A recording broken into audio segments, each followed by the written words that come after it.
Where's the money I've been sending you every month? David and Sarah look emaciated. James, my husband, who had just returned from an overseas assignment, yelled at me as soon as he got home. What do you mean? I was shocked and stared at James, not understanding what he was talking about. I've been saving the money. Why are David and Sarah emaciated? Don't play dumb. You borrowed money from David, right? He contacted me saying they can't afford proper meals. The photos he sent showed both of them terribly thin. What are you talking about? I hadn't borrowed any money from David. They were fine just a few months ago. It's unlikely for them to become so thin so suddenly. James completely believed David's words and treated me as the bad person. I couldn't let myself or James be manipulated by David any longer. That's the only thing I couldn't tolerate. I had to expose David and Sarah's wrongdoing. I'm Amanda, 61 years old. I work part-time at a local bakery. I've been living alone for the last few years. James, my husband, was assigned overseas. He's now over 60 and works for a construction company, still working hard as a site supervisor. For the past few years, he's been guiding and assisting locals in developing countries and building large commercial facilities. Although I was worried about his first overseas assignment, he seems to enjoy it, getting along well with the cheerful locals. James sends me $2,000 every month for living expenses, so I've been living comfortably on my own. We have a son, David, who also works for a construction company like James. He married Sarah 3 years ago and lives in an apartment nearby. Neighbors say it's nice to have a son close by, but that's not really the case. Since getting married, he hardly ever visits. David left home during his rebellious years, and we haven't been in much contact since. I hoped things would change once he got married and moved nearby, but they didn't. However, it's common to hear that boys don't keep in touch much, so I resigned myself to it. Then one day, David and Sarah suddenly came to my house. We have a favor to ask. What's going on? Well, we need to borrow some money. Money? Why? I raised my voice, fearing the worst, like debt. David and Sarah looked apologetic and shrugged. We're thinking of starting infertility treatments. Infertility treatments? Yeah, it's been 3 years since we got married and we haven't had a child yet. We thought it's time to consider it. That's true. But Sarah, you're still in your 20s. Isn't it too early to worry? Sarah responded anxiously. It's physically challenging if it's too late, and just because we start treatments doesn't mean we'll have a child right away. That's a good point. I've heard it can take years. I had no idea they were seriously struggling with this. The thing is, infertility treatments are quite expensive. Sarah works at a grocery store, but honestly, it's tough. I had heard about infertility treatments on TV. It's a difficult journey that requires a lot of time and money, as I heard from those who've been through it. I wanted to see my grandchild and help my son David if he was in trouble. So I nodded in agreement to David and Sarah's request. I understand. I'll support you both as much as I can.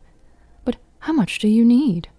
Actually, we need about $2,500 a month. $2,500 a month?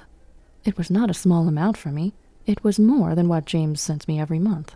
However, with my savings and part-time job, it wasn't an impossible amount. We'll definitely pay you back, please. I've always had a soft spot for David's requests. David was finally reaching out to me. Being there for him is what a parent does. All right, I'll deposit it into your bank account each month, okay, David? That would help a lot. Thanks, Mom. Thank you, Amanda. David and Sarah left looking happy. Upon reflection, I had one question. Was $2,500 a month really necessary for infertility treatments? Yet, considering additional expenses like diet and medical visits, I thought it might be necessary. 6 months later, the monthly payment of $2,500 to David were not easy. While I could manage with James's remittances and my part-time income, I had to be more frugal than before. So I went shopping at a discount grocery store a bit far from home. On my way back, passing a casino, I spotted 2 familiar faces. David and Sarah? David and Sarah were entering that casino. Could it be a mistake? Curious, I decided to follow them. I went inside and looked for them. The place was crowded, and just as I was about to give up, I spotted David exiting the restroom. I followed them from a distance unnoticed. David and Sarah were excitedly discussing something. They sat at a table and started playing. There was David, a side I had never seen before. The game ended quick. David and Sarah seemed upset, probably having lost. I doubted whether they were really undergoing infertility treatments. They should be using their money for treatment, not gambling. They should have managed their finances before borrowing from me. Wanting to confront them, I approached as they left the casino. "David, Sarah, can we talk for a moment?" "What, Mom?" They turned around, surprised, their faces strained. "What's this? You have money to gamble?" "Well, we just came to relax a bit." "Relax? You seemed quite experienced, though." "Oh, I used to come here with friends during college." "College, huh?" The more I heard, the more suspicious it seemed. "So you don't usually gamble?" "No, we're just stressed, thinking about infertility treatments." "That must be tough. But you seem quite knowledgeable. Is it really your first time since college?" David began to fidget irritably under my questioning. "Are you doubting me?" "It's not that, but it's shocking to see you coming out of a casino when you said you couldn't afford treatments. I haven't heard much about the treatment either." "Oh, you're so annoying." David scratched his head and sighed exaggeratedly. "Shut up. All that infertility treatment talk was a lie." "So all the money so far went to gambling?" "Obviously. If we hit it big, we'll be billionaires. It's stupid not to try such a dream." David and Sarah showed no remorse for deceiving me, laughing mockingly. I felt betrayed after worrying so much for David. I was ready to do anything for him, but he exploited my feelings. "Well, then, you won't be needing any more money from me." "What are you talking about?" "If you're not undergoing treatments, you don't need it, right?" "Well, don't expect a penny from us when we become billionaires." David crossed his arms and looked down on me. Sarah continued with a smug smile. By the way, we've already spent all the money you gave us, so there's none left. We can't pay it back." "Too bad for you." David and Sarah said mockingly, then turned their backs and left without another word. I was speechless with astonishment. Despite having transferred about $10,000 to them over the past few months, this was their attitude. If I let them continue their reckless behavior, it would lead to irreparable consequences. That's why I decided to stop sending money to David.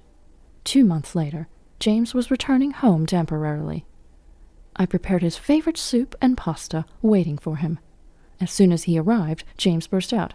"Where's the money I've been sending you every month? David and Sarah look malnutritioned." "What do you mean?"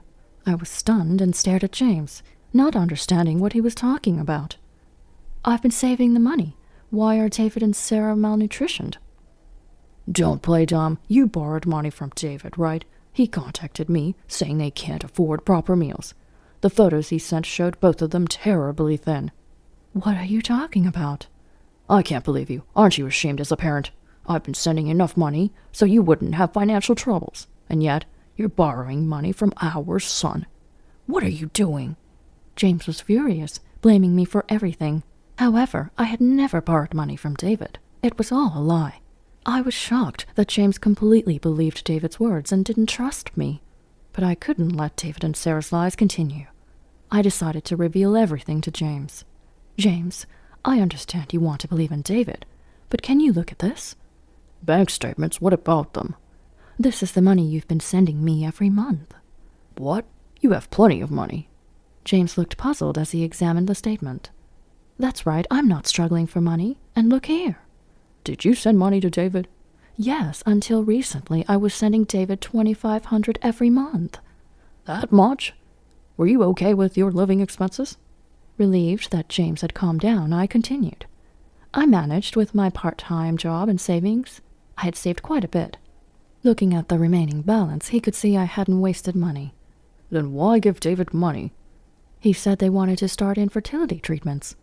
"Infertility treatments?" "Yes, they've been married for 3 years without a child, so they asked for money for treatments. That's why I lent money to them." James was surprised, having not heard about the treatments. David and Sarah claimed to my husband that they didn't have enough money to live because of me. "So why did you stop the payments?" "It was all a lie. They weren't going to the clinic." "Then where did the money go?" "This is it. The casino they went to happened to be on TV. It showed people mingling." "You don't mean they used the money for gambling? They lied to try and get money from me too?" James stared in disbelief at the TV. That's when it happened. Hey, isn't that David and Sarah? Oh my gosh, it is. I never thought they would ever go back. David and Sarah appeared on the screen. I thought they would restrain themselves after I stopped the payments, but they couldn't quit gambling.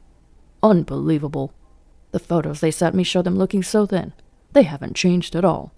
Nowadays, you can edit photos with apps, you know. James, realizing he had been deceived, hung his head in dismay. Maybe his return home was also for David and Sarah's sake. After a moment of shock, James looked up, determined. Unacceptable. I need to have a serious talk with them.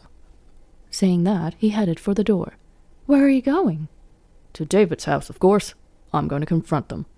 In a rage, James was about to leave for David's house, but I quickly stopped him.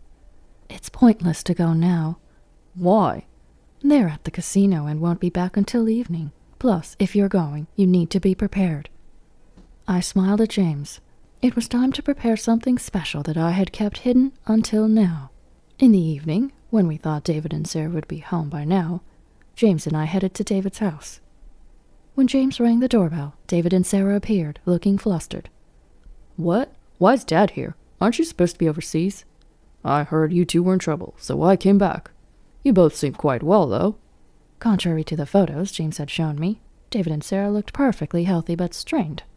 Struggling for food and money, right? Are you okay now? Yeah, some colleagues at my work have been helping us out. I see. You've been lending money to Mom, right? How much did you lend her? Well, that's... Pressed by James, David glanced at me. He scratched his head and said, That's right, Mom owes me over $10,000. And she hasn't paid back a cent. What do you think, Dad? Terrible, right? Facing David's resolve to stick to his lies, I let go of any remaining affection. That's awful. Do you have any proof? No proof. I lent it to her because she's family, but she's not paying it back. David's fake tears were met with Sarah's concurrence. We're struggling too, so we told her we couldn't lend her more money. She got angry, saying we're family but won't help. Is that true, Amanda? I did lend money, but I never borrowed any. Assertively denying their claims, David and Sarah's protest grew louder. Lies! She's deceiving you, Dad. Don't believe Amanda. James looked at them coldly, clearly fed up. I had no time for their charade. To end this, I took out the evidence from my bag. Look at this, my bank statements and the promissory notes I had them write when lending money. That's a lie, David stammered, trying to grab the evidence from me, but I handed it all to James. In fact, I showed them all at home, but James reacts as if he's seeing them for the first time. What's this? You borrowed money from Mom? That's not what I heard. There's a reason for that. What's the reason? David stiffened as James's voice grew colder. James, always strict, must have instilled fear in him.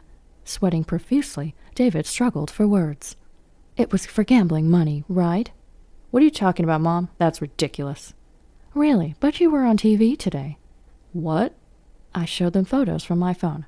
I recorded a snippet of the show on my phone. David and Sarah appeared several times, wearing the same clothes as they were right now. Their faces turned pale at the photos. That must be someone else who looks similar. This isn't proof. You can't tell if it's us from that. Ignoring their denial, I presented several more photos. The photos contained pictures of him going in and out of the casino. Actually, I hired a detective to follow you, David, Sarah. They found out you've been going to the casino several times a month. What's this? They were speechless at the photos and investigation report. Also, the lie about infertility treatments. You haven't visited any clinic for months. Got anything to say? Realizing there was no escape, David sighed and feigned nonchalance. I thought you'd be easy to deceive, Dad. What did you say? I laughed so hard when you called in panic because of my email. If I knew it was this easy, I should have asked for money from you from the start, Dad. David's mocking laughter made James clench his fists on his lap. Did you enjoy deceiving me and your mom? Oh, it was hilarious. If only Mom hadn't been so perceptive. We wanted to win more. Really, we could have earned so much more. David and Sarah showed no remorse. Stop mocking your parents. Do you even realize you're doing something wrong? What? Borrowing and lending money within the family is fine, isn't it? Don't sweat the small stuff. Borrowing money? You don't even repay what you owe. Shut up. It's natural for parents to financially support their children, right? Don't make a big deal out of it. David seemed to think it's okay to do anything because we're family. But reality isn't that forgiving. I decided to confront David with the harsh truth. Listen, even within a family, lying to borrow money can be considered fraud, you know. Fraud? Yes, you tricked me out of money. I'm consulting a lawyer, so you might hear from the court soon. The mention of court panicked David, so I pressed on. The lawyer says there's a potential for fraud charges because the promissory note says it's for infertility treatments, but you never went for any. Then let's sue. David stood up as James spoke calmly. Wait, sue your own son? Are you really that heartless? What? You swindled money from us? And you're saying that? I know what I did was wrong, but wait on suing, please. Then will you repay us? Silence fell over David. It seemed he lost at betting again today. I don't have any cash on hand right now. I'm really struggling for money. I know. The detective said you might be in debt. So you're in debt, having a hard time repaying. That's why you can't pay us back anytime soon. I squeezed David's hand, feigning sympathy. How sad. We didn't realize you were suffering so much. Sorry. Yeah, as parents, we should have paid more attention. We need to guide you to the right path from now on. James gently patted David's back. Mom, Dad. David's voice was pitiful. We smiled at him. First, admit your wrongdoing and repay the money. That's important. Why does it have to be that way? Borrowing means repaying. Teaching you the right thing to do is our duty as parents. We resolve to provide no further financial support. It's time for them to manage on their own, like adults. Come on. David and Sarah were visibly disappointed. Eventually, they were ordered to repay all the money they borrowed from us. James, of course, also cut off all financial support for David to prevent further gambling addiction. It's our duty as parents to guide them onto the right path. David and Sarah started working longer hours to repay their debts. Too busy to even think about gambling, they were considerably thinner. Sarah wanted to divorce to escape the debt, but David refused. With no money to hire a lawyer, they couldn't even afford a divorce and continued their married life. Despite their apologies, I had no intention of forgiving them. Adults must pay for their mistakes. A few months later, James finished his overseas job and officially retired. Having working non-stop, James had many things he wanted to do in retirement and recently got into camping. We went camping by a lake the other day. We really enjoyed our time together for the first time in a long time. With the money James had sent me and his retirement funds, we weren't financially troubled. We planned to spend our remaining years leisurely, just the two of us.